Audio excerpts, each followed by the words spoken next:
Hello, ladies and gentlemen, and welcome back to Minds of America. I'm Matt Eagan, and today we'll be talking about historical inaccuracies in film and why it's a little bit of a problem. But before we start, I want to make a very important note about this. See, this is a glass, and usually you put water in glasses, but today we're using it as a set prop, and I don't like it. You see my executive producer over there, well, you can't see him, but I can. He's giving me the bird. And see, he put this here, and he said I have to use it, and I don't like it. But anyway, let's get started on our actual point today, historical inaccuracies in film, and I'm putting this down here first. But let's get started.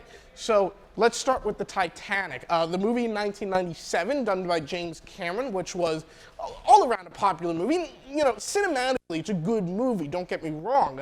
The story was okay, the character development was I mean, it could have been better, but it was okay. Set design was wonderful. I mean, it had brilliant sets, and the movie looked good. But historically, it was horrible.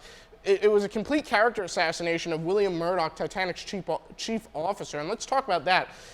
See, in real life, Murdoch was a very heroic figure. He sacrificed himself and actually wound up dying that night trying to free collapsible A from the roof of the Titanic. However, in the movie, it shows him taking a bribe, murdering a third-class passenger, and ultimately committing suicide.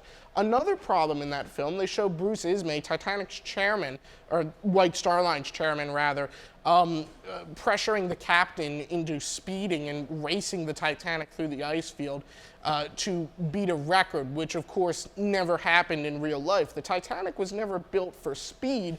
Of course, the movie, though, portrays it as trying to be the fastest ship in the world, and the Titanic wasn't. It could never achieve the speeds as the Lusitania or the Mauretania, which were the two fastest ships in the world at the time, and it wasn't even taking the right route. Yet in this movie, we see Ismay as being this sort of bad character that is supposed to be responsible for causing this whole chain of events. And of course, we see the captain during the sinking as being this figure that freezes and does nothing to save people, when again, in real life, it was quite the opposite. He took charge and, according to eyewitness accounts, did have a big role in helping people. So there's a lot of problems in that movie just with historical inaccuracy of the Titanic's crew and portraying them as being inept and unable to do their duty, when in real life, without their work, it would have caused a lot more people to die, and their sacrifice saved a lot of people. Moving on, let's talk about Pocahontas, which was a Disney movie, and of course, as all Disney movies go, it's really bright and cheery and fun for the kids. It shows a nice relationship between an Indian and this Englishman, and they kind of persevere, and it shows, hey, look, different people can be together. And then, of course, in real life, it's a lot more bloody and horrible. Let's see what's wrong. John Smith was 30 when he met Pocahontas, and she was kind of 10, and, you know, there's a little bit of a problem there. I don't think that would be very much legal in today's society, or in most parts of today's society.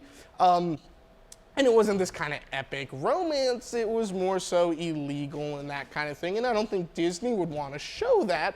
And of course, she was kidnapped and then kind of kept as an oddity, and it was more of like a, hey, look at this Indian person I have, or this Native American person I have, I should say. And then she kind of died of tuberculosis, I can't say tuberculosis, I'm sorry, tuberculosis in her early 30s, and then it kind of just faded away. So not exactly the Disney princess that we all kind of envision. One of our other topics, let's talk about Memphis Belle, which was a movie, and then of course an airplane. Now, the movie, which is one of my favorite war movies, just because it's a good movie. I like World War II, and I like the Air Force.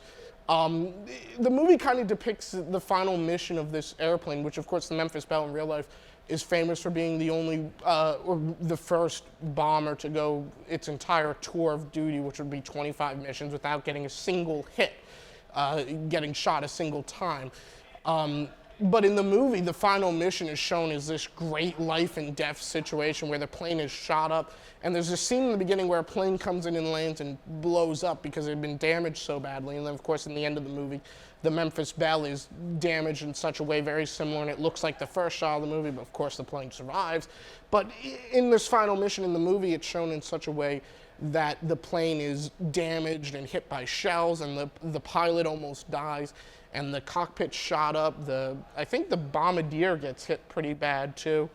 or maybe it was the navigator. I haven't seen the movie in quite a bit, but I know one of the crew members gets very injured. The plane loses two of its engines, and the landing gear almost doesn't get down. But of course, in real life, it was rather uneventful as World War II bomber missions go. The plane didn't get hit, and of course, it landed safely. And the whole claim to fame of the airplane was that it went 25 missions without getting shot a single time. So the movie, while it made for a good movie, as far as historical accuracy, kind of thrown out the window as how that goes. But again, the reason I bring this up is it's kind of important to keep to historical accuracy, in my opinion, because you don't want to misconstrued facts, because then you get people thinking that, well, this is how this went because Hollywood says that's how it goes. And that's not always the case. And you don't want people to misrepresent history in such a way like that. Anyway, I hope everyone enjoyed this segment. I'll be back for another one eventually, maybe, I don't know, hopefully. So that's Minds of America. Hope everyone enjoyed. Ciao.